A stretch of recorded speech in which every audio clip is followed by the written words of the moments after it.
Hello. My name is Casey, and I'm here to tell you about what was the Shang dynasty.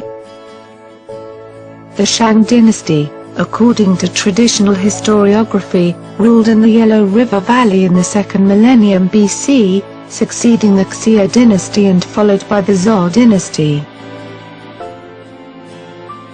The classic account of the Shang comes from texts such as the Classic of History, Bamboo Annals and records of the Grand Historian. According to the traditional chronology based upon calculations by Liu Xin, the Shang ruled between 1766 BC and 1122 BC, but according to the chronology based upon the Bamboo Annals, they ruled between 1556 BC and 1046 BC. The results of the Xia Shang Zhou chronology project place them between 1600 BC and 1046 BC. Archaeological work at the ruins of Yin, near modern-day Anyang, has been identified as the last Shang capital.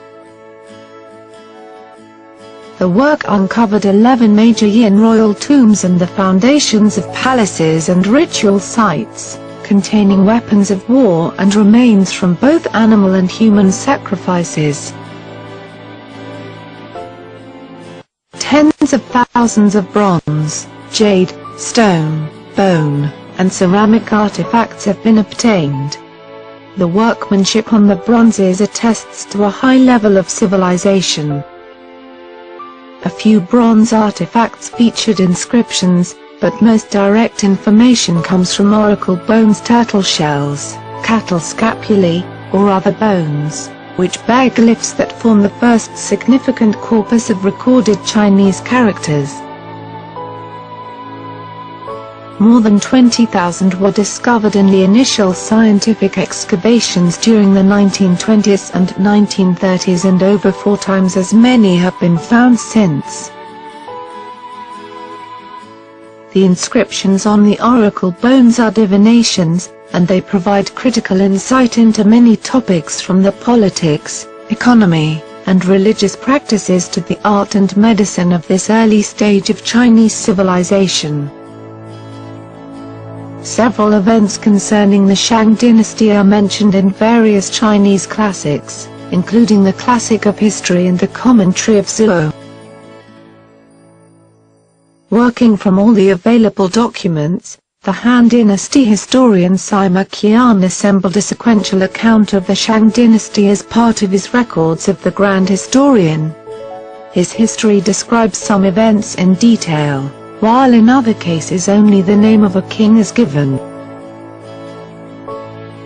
A closely related, but slightly different, account is given by the Bamboo Annals. The annals were entered in 296 BC, but the received versions have a complex history and there are controversies regarding the various versions. Sima Qian calls both the dynasty and its final capital by the name Yin, a term that has been synonymous with the Shang throughout history and is a popular term. It is often used specifically to describe the later half of the Shang dynasty in Japan and Korea. The Shang are still referred to almost exclusively as the Yin dynasty. However, the term does not appear in the oracle bones, and seems to have been the Zhou name for the earlier dynasty. Sima Qian's Annals of the Yin begins by describing the pre-dynastic founder of the Shang lineage, Zai, as having been miraculously conceived when Zhandi, a wife of Emperor Ku, swallowed an egg dropped by a blackbird. Zai is said to have helped Yu the Great to control the Great Flood and for his service to have been granted a place called Shang as a fief. Sima Qian relates that the dynasty itself was founded 13 generations later, when Zai's descendant Tang overthrew the impious and cruel final Xia ruler in the Battle of Mingtai. The records recount events from the reigns of Tang, Tai Jia, Dai Mo, Pan Zheng, Wu Ding, Wu Yi and the final King Xin, but the rest of the Shang rulers are merely mentioned by name. According to the records, the Shang moved their capital 5 times, with the final move to Yin in the reign of Pan Zheng inaugurating the golden age of the dynasty. Shang Zhou, the last Shang king, committed suicide after his army was defeated by the Zhou people. Legends say that his army and his equipped slaves betrayed him by joining the Zhou rebels in the decisive Battle of Meyor. According to the lost books of Zhou and Mencius, the battle was very bloody. The classic, Ming-era novel Fengshan Yana retells the story of the war between Shang and Zhou as a conflict where rival factions of gods supported different sides in the war. After Shang were defeated, the Zhou king, King Wu of Zhou, allowed Shang Zhou's son Wu Gonglufu to rule the Shang as a vassal kingdom. However, Zhou Wu sent 3 of his brothers and an army to ensure that Wu Gonglufu would not rebel. After Zhou Wu's death, the Shang would join the 3 governors' rebellion against the Duke of Zhou, but the rebellion collapsed after 3 years, leaving Zhou in control of Shang territory. After Shang's collapse, Zhou's rulers forcibly relocated Yin diehards, and scattered them throughout Zhou territory. Some surviving members of the Shang royal family collectively changed their surname from the ancestral name Zai to the name of their fallen dynasty, Yin. The family retained an aristocratic standing and often provided needed administrative services to the succeeding Zhou dynasty. The Shiji states that King Cheng of Zhou, with the support of his regent and uncle, the Duke of Zhou, enthroned Weizqi, a brother of Shang Zhou, as the ruler of Wei Shang, the eponymous first capital of the former Shang dynasty, would become the capital of Weizqi's state. In time, this territory would become the state of Song, and the descendants of Shang royalty there would maintain rites honoring the dead Shang kings until. Hello. My name is Pat, and I am here to tell you about what was the Zhou dynasty. The Zhou dynasty, from 1046 to 56 BC, was a Chinese dynasty that followed the Shang dynasty and preceded the Qin dynasty. Although the Zhou dynasty lasted longer than any other dynasty in Chinese history, the actual political and military control of China by the Ji family lasted only until 771 BC, a period known as the Western Zhou.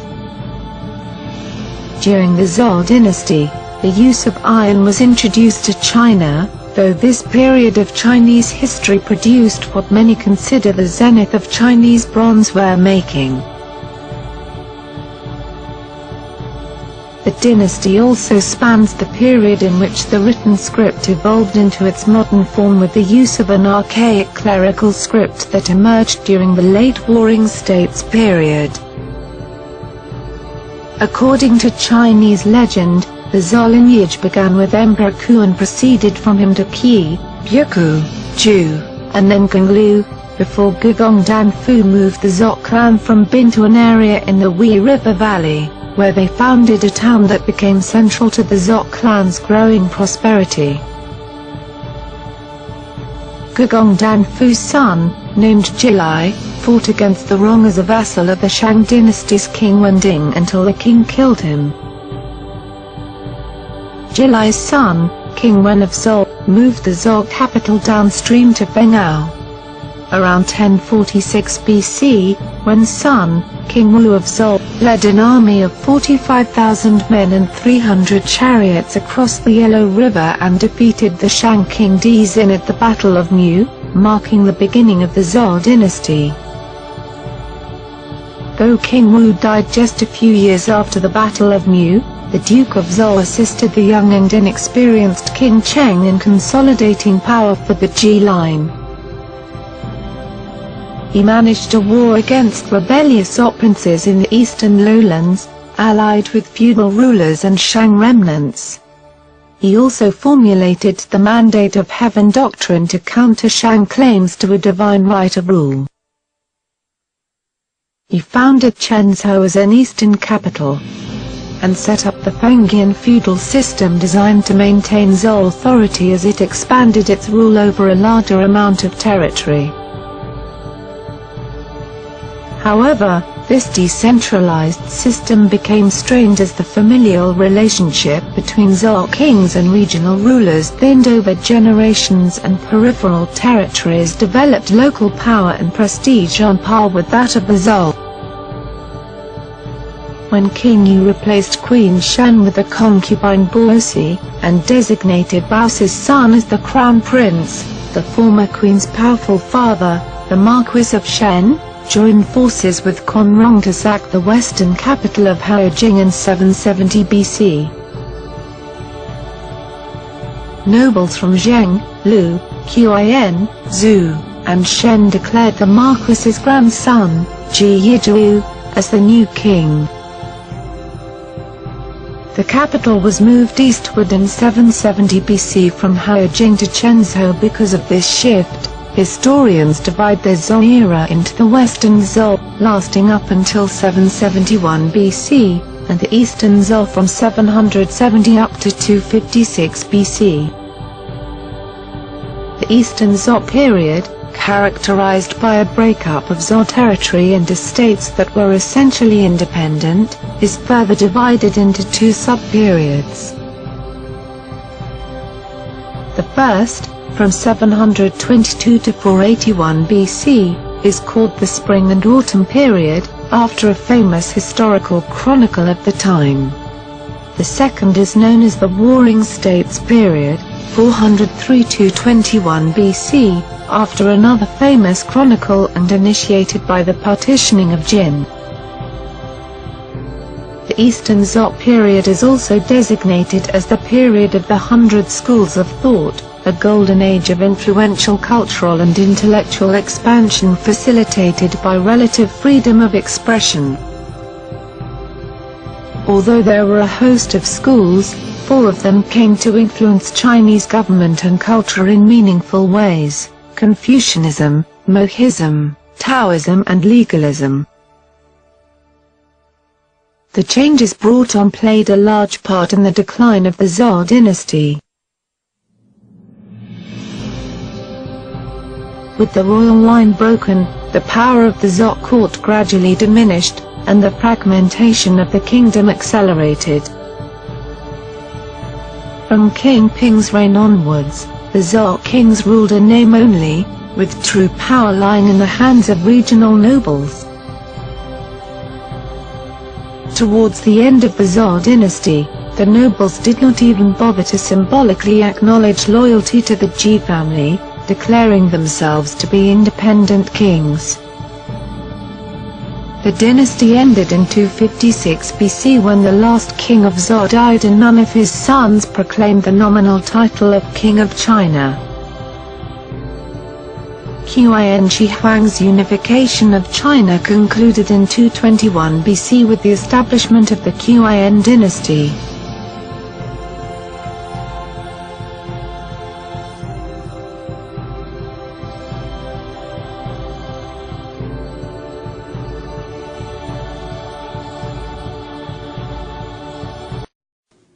The Qin dynasty, from 221 to 206 BC, is considered China's first dynasty. Although China did have 3 ancient dynasties, the Xia, Shang and Zhou, the Qin ruler was the first to declare himself an emperor. He unified all of China after centuries of division, and ruled over an estimated population of 20 million people. Now, despite its glory, the Qin was a brutal and short-lived dynasty. Emperor Qin's objective was to rule all under heaven, and he did this through military campaigns and a state philosophy of legalism, or the idea that misbehavior was met with harsh punishment in order to keep the populace in line. The original state of Qin was located in the western area of what was China at the time. It was a royal domain allocated for raising horses. It then became one of the 7 warring states after the ancient Zhou dynasty split up. The young king of Qin started his assault on other states in the year 230 BC, and by 221 BC he had defeated all 6, unifying China. He then sought to solidify this unification through a unification of culture. Qin unified the currency, weights and measures, Chinese characters, and even the width of roads across the whole empire. But Emperor Qin was not popular among the people. His compulsory public works projects and heavy taxation put a heavy burden on the populace. The Qin emperor ordered the burning of all books on alternative philosophies other than the one used by the Qin government. He then buried alive 460 people who violated this rule. His heavily centralized power structure also angered the nobility, whose power was weakened. In 210 BC, the emperor died, and his successor found himself faced with revolts. In 206 BC, a group of rebels led by Lieutenant Liu Bang succeeded in toppling the Qin. Liu Bang established the Han Dynasty, which would last for 4 centuries. Although it lasted only 17 years and inflicted great suffering on the populace, the Qin dynasty left behind a legacy. The first Great Wall of China was built during the Qin to protect the country from invasions from the north. After the Qin emperor died, he was buried in a massive complex of tombs. In 1974, Chinese farmers dug up some parts of a terracotta statue. This led to the discovery of 7,000 terracotta warriors that had been buried with the emperor to protect him in the afterlife. But what is more is that the Qin sowed the seeds of unification, leading to later periods of prosperity and stability during the great dynasties that followed. We'll tell you more about one of those, the Han Dynasty, next time. The Han Dynasty began in 206 BC, when a man named Liu Bang, who had been born a peasant, led a group of generals to overthrow the Qin dynasty. This started a 400-year period of prosperity, sometimes referred to as China's first golden age. The capital of the dynasty was at Chang'an, and at the time it was one of the biggest cities in the world. The Han Dynasty saw massive territorial expansion, with China's area almost doubling. The Han defeated the tribes to the north and signed treaties with the clans to the west. This made travel safer and led to the establishment of what became known as the Silk Road. This was the trade route connecting China with the Roman Empire, thousands of miles away in Europe. The Han also saw massive cultural developments, with Confucianism, which had been suppressed under the Qin, rising to become the state philosophy of China's aristocracy. Officials were evaluated on their conduct according to the Confucian values, and an imperial university was established to train them. It was also during the Han period that Buddhism spread to China from India. Buddhism's emphasis on compassion and universal salvation appealed to the masses. Along with Confucianism and Taoism, Buddhism became one of China's 3 main religions that would dominate the faith of the Chinese people for the next 2,000 years. The Han Dynasty gave rise to some of China's most well-known historical figures, such as Sima Qian, who wrote the record of the Grand Historian, the definitive record of China's early history, and also Han Xin, the general who helped Liu Bang establish the Han Dynasty.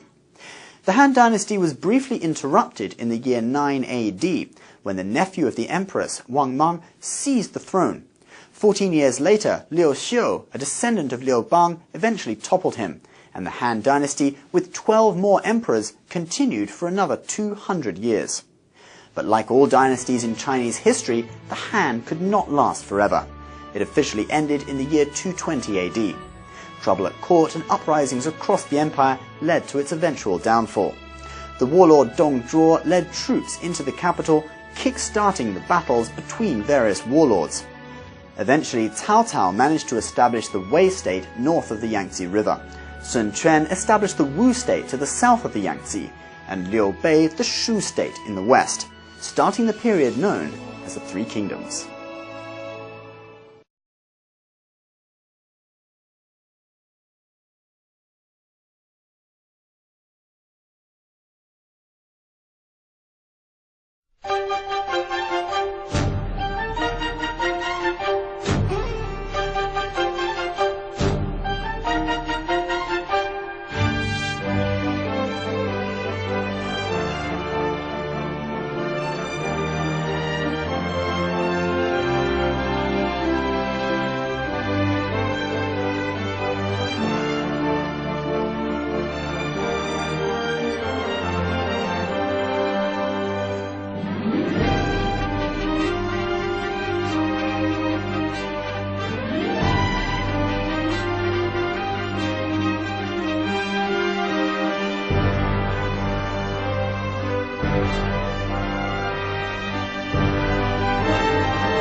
and Tang dynasties, China went through a particularly dynamic period of development.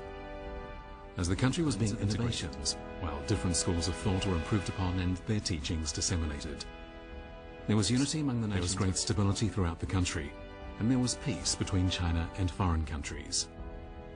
Confucianism, Buddhism, and Taoism all coexisted peacefully, academic activities flourished, and literature and the arts in general developed more than ever before. Confidence in China was a time of inclusion and innovation. All in all, it was a brilliant era in the history of Chinese civilization.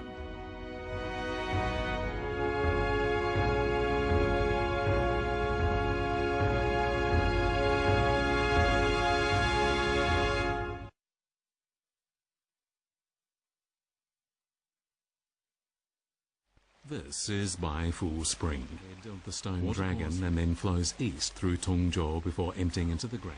In fact, this spring, the northernmost source of water for the 2,000-kilometer-long Grand Canal.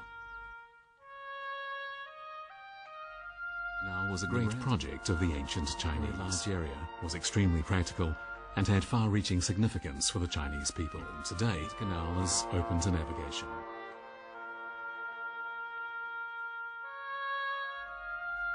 The name is a single, actually consists of four. It stretches from Beijing all the way to Hangzhou in South China through the Yellow, Huaihe and Yangtze. But after the Sui, the Grand Canal continued to drive development in China.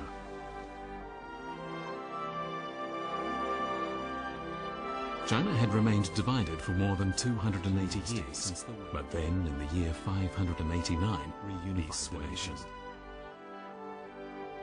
It had taken the Western Han Dynasty 7 emperors to make the nation Sui Dynasty managed to make during the reign of its first emperor. It is recorded that under the reign of just two of the kings held 600 hectoliters and tens of bolts of cloth.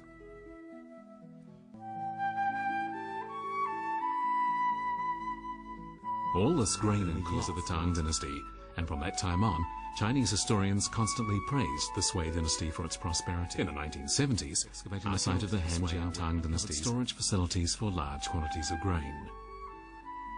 After the Sui dynasty reunified China, of canals to connect China's north. This 5,000-kilometer long system began in the country's capital city, China, to Zhuozhun Prefecture and province in the south. 隋炀帝开凿的大运河是在世界水利工程史上 都是非常辉煌的一项水利工程。当时隋炀帝开凿大运河的时候，是利用了战国以来沟通黄河、长江水系的一些水道，在这个基础上进一步系统的修成了这样一套的运河。那这些运河对中国历史后来的发展产生了非常重大的影响和作用。在当时隋代和唐代，其中最重要的一个作用是，它充分保障了当时世界上最大的城市 长安城的物质供应。 China's rivers mostly flow from the west to the east, and so the history was told in events west to east. The Grand Canal, China's northern integrator from the time of the Tang dynasty, the history of China began to be about events taking place from the south to the north.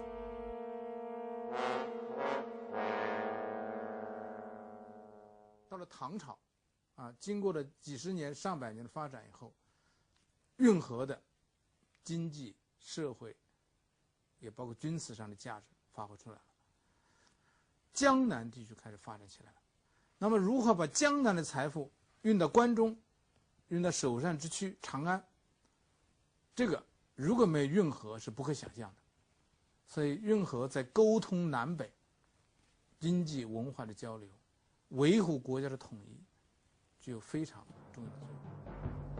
The Grand Canal unprecedented economic and social and Tang Dynasty. The Grand Canal not only carried on its course, but more importantly, Tang Dynasty, it helped incorporate the country's economic strategy, and it helped shift the focus from the north to the south. The Tang Dynasty was founded in the year 618, and it ushered in Chinese civilization after Li Shiming's Tang Emperor Taizong's reign to Zhenguan, and with that, the famous Zhenguan period began.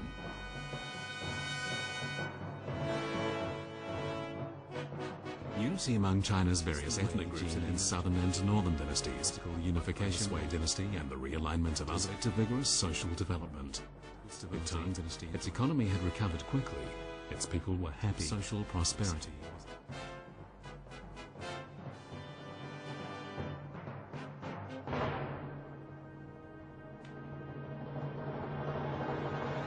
The reunification of China was the greatest legacy of the Sui dynasty, but the dynasty also bestowed many other legacies for the Tang dynasty, most notably in the areas of the political framework, the administration of land, and the encouragement of an academic atmosphere.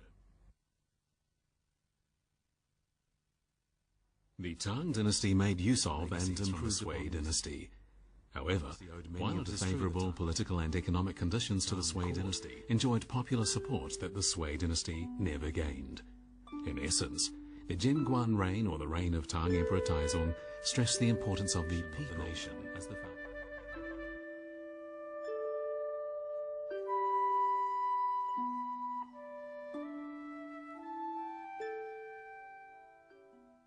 中国自古其实就有民本思想，这个商书里就有“民为邦本，本固邦邻”，到孟子的这个“民贵君亲”思想。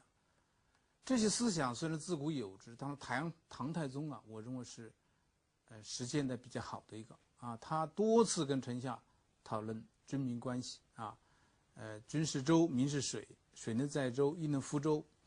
正是由于太宗呢有这样子的政治思想为指导，所以在他推行他的政策的时候，比较注重这个百姓的利益、百姓的感受，这样呢就形成了一个相对来说比较和谐的局面。During the Sui dynasty, many cruel laws of the previous dynasties were abolished, and in the early years of the Tang dynasty, revisions were made to Sui laws. In the year 637, after more than a decade, the Tang dynasty introduced Jingguan law, which stressed the importance of the life of the people. Law was further improved upon during the reign of Taizong's complete system of law. The most notable feature of the system of law was its humanitarian focus, which reflected the Tang civilization's stress on placing the vision of the Tang dynasty was responsive to the aspiration of the people, and this admirable aspect of Tang civilization.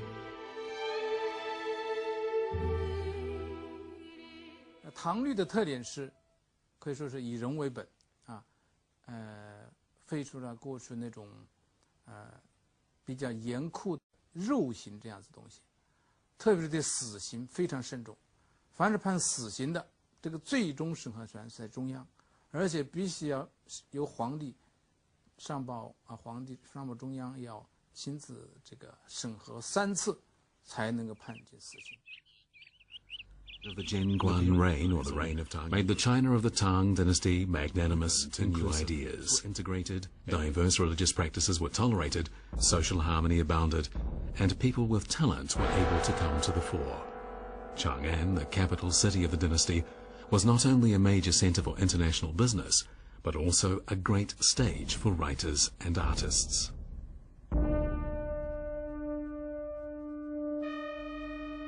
Before the Tang, capital city of the Zhou, Qin, Han, and Sui dynasties, a period covering more than 3,000 years. The Tang dynasty used the Sui dynasty's capital Daxing as its own capital and made no changes to it aside from renaming it Chang'an. Chang'an covered an area of square kilometers, the area of the city of Xi'an, as it was much later in the Ming.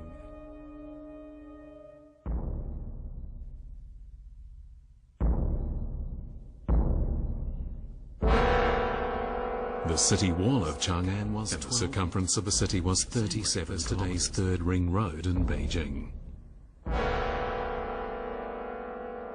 Each of the north, south, west and east walls of Chang'an city had 3 gates, a model of careful planning, north to south or west to east. 11 north-south streets and 14 west-east streets equally divided the city into 110 neighborhoods. Chue Street on the city's axis was more than 150 meters of today's Chang'an Avenue.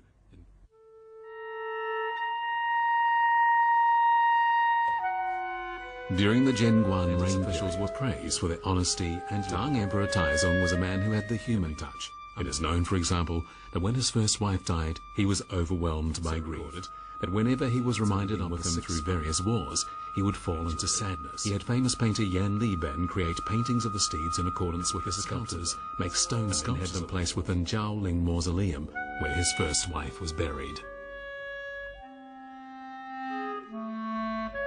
The city of Jiao was a great Chinese race. However, unfortunately, an American by the name best steeds, Sa Luzi and Juan Maogua, smuggled into the United States, where they are now on display in the University of Philadelphia Museum. The other steeds were recovered by local people while in the process of being smuggled, but they were broken.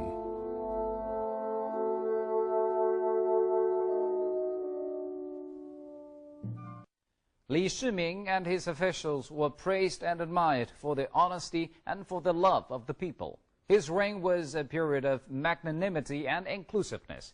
It was also a time of greater openness. And in 628, the great monk Xuanzang left Chang'an and headed westward in search of Buddhist scriptures. Li Shiming, or Tang Emperor Taizong, was not the only Tang dynasty who showed considerable. The great monk Xuanzang, what he wanted from life, and so, in spite, in the year 628, travelled to the western part of important Buddhist scriptures, and it was a journey the Silk Road.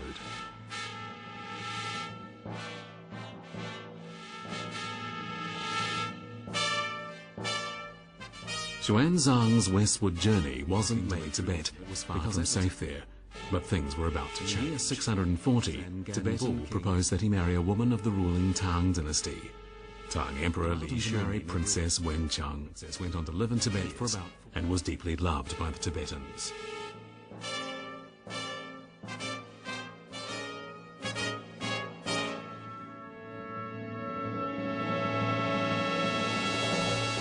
Through the ancient Silk dynasty opened itself to the outside, continued to use the Grand Canal and south of the country.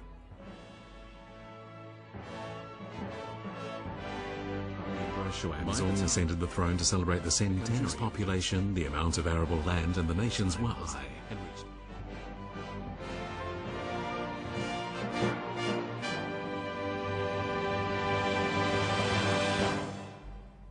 These are the ruins of the ancient kingdom of Gaochang in the Turpan Basin. When monk Xuanzang passed through Gaochang on his famous westward journey, he found that most of the city's residents had been living here for generations. They'd lived in the area since the Han Dynasty hundreds of years before to avoid wars on the Central Plain.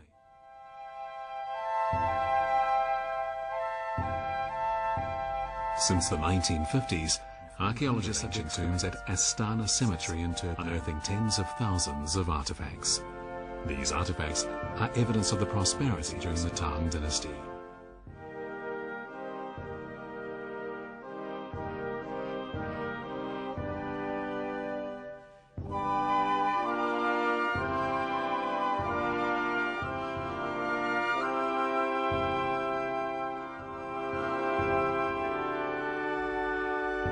Time Xuanzang Chang'an via the 17 years of travel. The journey had taken him along 12 roads to 110 different countries. The famous Chinese novel Journey to the West was based on Xuanzang's journey to Buddhist scriptures.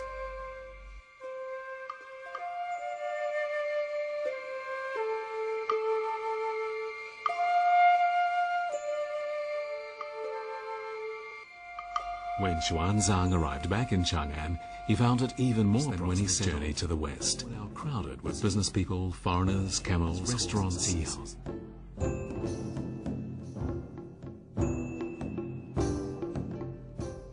Xuanzang returned 57 major Buddhist scriptures at the Tang court.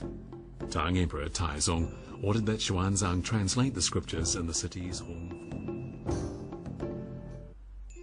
Over the decade that followed, Xuanzang translated around 1,330 volumes of Buddhist scripture. More importantly, he wrote his book, Record of the West, provides detailed geography, customs of the Western Asia and South Asia. Xuanzang served as an important the central government formed its policy for controlling its western borders. And even today, it is considered one of the world's most important ancient books on geography. It is also used as an important resource for studies of India.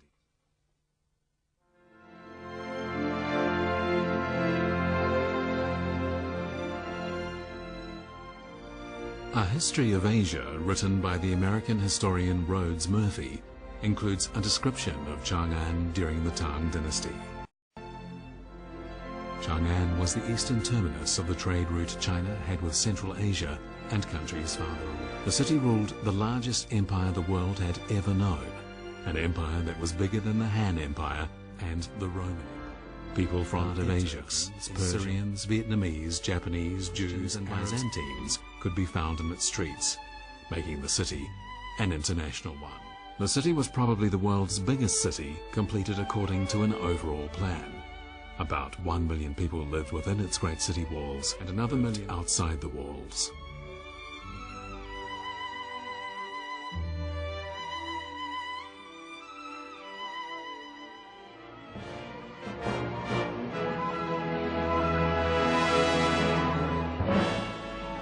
Chang'an, the capital of the Tang Dynasty, was magnificent. It was regarded in its time as the center of the world.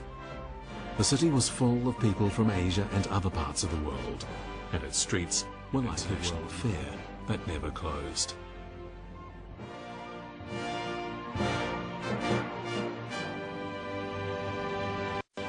公元8世纪中叶吧，唐朝的人口是大概有7000万人口，啊，1300-1400万户。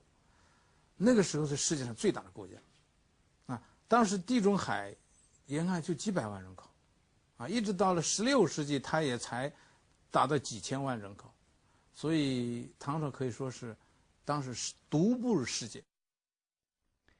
The Tang Dynasty was a period of ethnic integration, religious tolerance, social harmony, and intellectual freedom.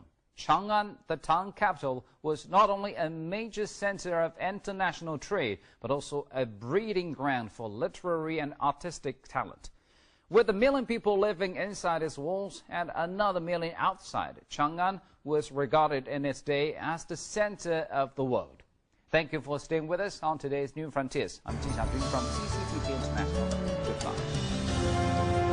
Goodbye.